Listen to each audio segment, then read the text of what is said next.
नमस्कार। आकाशवाणी से विश्व दर्पण के साथ मैं विशाल शर्मा।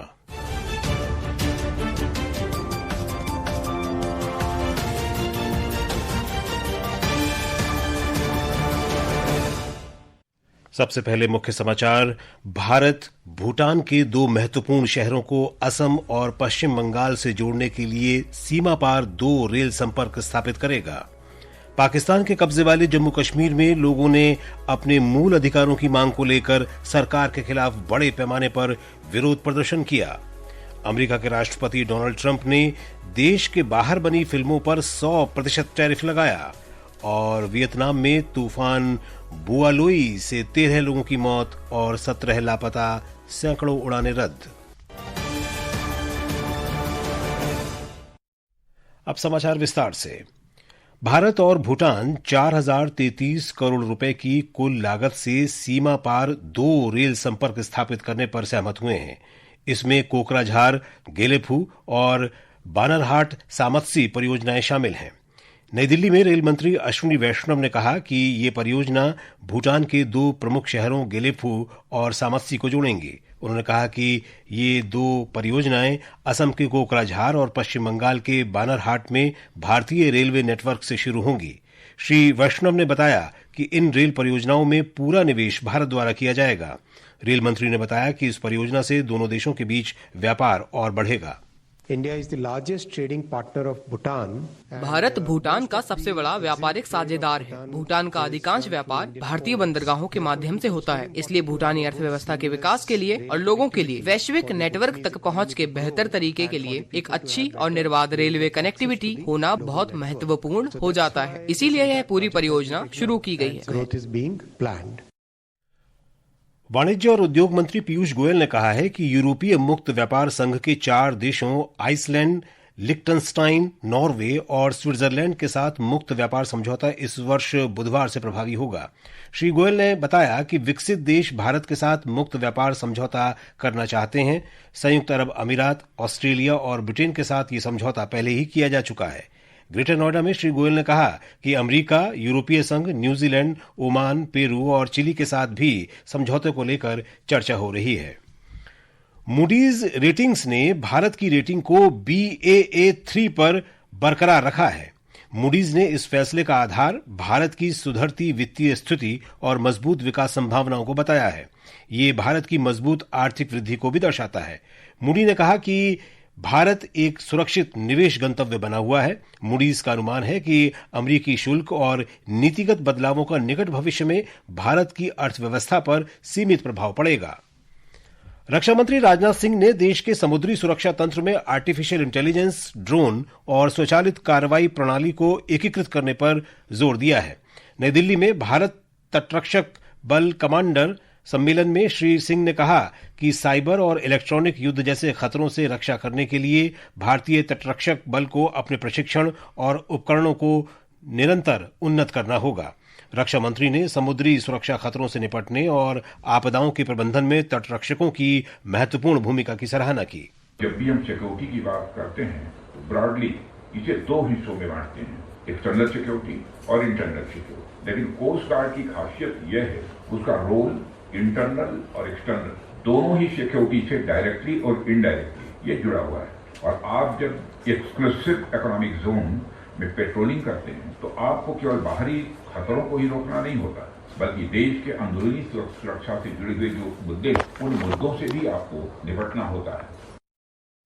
श्रीलंका में भारत के उच्चायुक्त संतोष झा ने कहा है कि ये कोलंबो स्थित स्वामी विवेकानंद सांस्कृतिक केंद्र के लिए गर्व का क्षण है कि डॉक्टर भूपेन हजारिका के गीत का श्रीलंका की आधिकारिक भाषाओं में अनुवाद करने के प्रयासों की प्रधानमंत्री नरेंद्र मोदी ने मन की बात कार्यक्रम में सराहना की।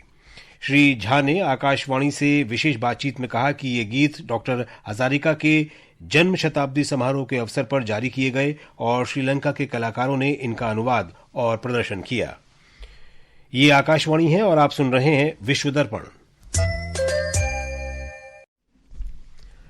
पाकिस्तान अधिकृत कश्मीर के मुजफ्फराबाद में सरकार के खिलाफ प्रदर्शन कर रहे लोगों पर सुरक्षा बलों की गोलीबारी में 2 लोगों की मौत हो गई और 22 अन्य घायल हो गए। दादयाल और अन्य इलाकों में भी विरोध प्रदर्शन की खबरें हैं। लोगों ने ये प्रदर्शन अपने बुनियादी अधिकारों की मांग के चलते किए। आतंकवाद से सबसे अधिक प्रभावित क्षेत्रों में से एक इस क्षेत्र में लोगों को भारी मानवीय, आर्थिक और मनोवैज्ञानिक नुकसान का सामना करना पड़ रहा है। पाकिस्तान तहरीक-ए-इंसाफ ने सरकार पर अक्षमता और दमन का आरोप लगाया है। इंटरनेट और मोबाइल फोन सेवाएं निलंबित हैं। इजराइल के लड़ाकू विमानों ने कल दक्षिणी लेबनान में हिजबुल्लाह के ठिकानों को निशाना बनाया। ये पिछले साल हुए युद्ध विराम के बावजूद इजराइल और लेबनान सीमा पर हुई ताजा झड़प है। इजराइल के विमानों ने कफर, रेमिन और अल जरमाक के आसपास के इलाकों में मिसाइलें दागी। इजराइल ने कहा कि सुरक्षा बलों ने हिजबुल्लाह द्वारा इस्तेमाल किए जाने वाले हथियार डिपो पर हमला किया। अमेरिका के राष्ट्रपति डोनाल्ड ट्रंप ने अमेरिका के बाहर बनने वाली सभी फिल्मों पर 100% शुल्क लगाने की घोषणा की है। ये कदम राष्ट्रपति ट्रंप की संरक्षणवादी व्यापार नीतियों को सांस्कृतिक उद्योगों तक विस्तारित करने का संकेत है। इस घोषणा से उन स्टूडियो के लिए अनिश्चितता बढ़ गई है जो सीमा पार सह निर्माण और अंतर्राष्ट्रीय बॉक्स ऑफिस राजस्व पर बहुत अधिक निर्भर हैं। अमेरिका में मिशिगन के मॉर्मन चर्च में हुई गोलीबारी की घटना में लगभग 4 लोग मारे गए और 8 घायल हो गए।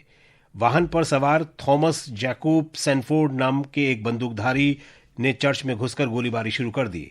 हमलावर ने चर्च भवन में आग लगा दी। ये घटना रविवार की प्रार्थना सभा के दौरान हुई। प्रार्थना सभा में सैकड़ों लोग उपस्थित थे। बाद में हमलावर को पुलिस ने इमारत की कार पार्किंग में मार गिराया। बांग्लादेश में रविवार को खगराछारी में स्कूली छात्रा के साथ सामूहिक दुष्कर्म के विरोध में भड़के हिंसा में 3 लोग मारे गए। ये प्रदर्शन एक 12 वर्षीय लड़की के साथ दुष्कर्म के लिए न्याय की मांग कर रहे आदिवासी समुदायों द्वारा किया गया था। आरोपियों की गिरफ्तारी को मांग को लेकर हजारों प्रदर्शनकारी पहाड़ी जिले में एकत्रित होकर विरोध प्रदर्शन कर रहे थे। नेपाल ने बर्खास्त प्रधानमंत्री केपी शर्मा ओली की यात्रा पर प्रतिबंध लगा दिया है। गृह मंत्री ओम प्रकाश आर्यल ने बताया कि विरोध प्रदर्शनों की जांच के कारण यह प्रतिबंध लगाया गया है। इस विरोध प्रदर्शन में लगभग 73 लोगों की मृत्यु हो गई थी। ओली के साथ पूर्व गृह मंत्री रमेश लेखक, राष्ट्रीय जांच विभाग सुरक्षा एजेंसी के पूर्व प्रमुख हुतराज थापा और 2 अन्य वरिष्ठ अधिकारियों पर भी प्रतिबंध लगाया गया है। चक्रवाती तूफान बुआलोई ने वियतनाम में भारी तबाही मचाई है। इसमें 13 लोगों की मौत हो गई और 17 लोग लापता हैं और 46 अन्य घायल हैं। तूफान बुआलोई आज सुबह वियतनाम के उत्तरी मध्य तट से होते हुए गुजरा, जिस दौरान 8 मीटर ऊंची लहरें दर्ज की गईं। 28,500 से ज्यादा लोगों को सुरक्षित स्थानों पर पहुंचाया गया है।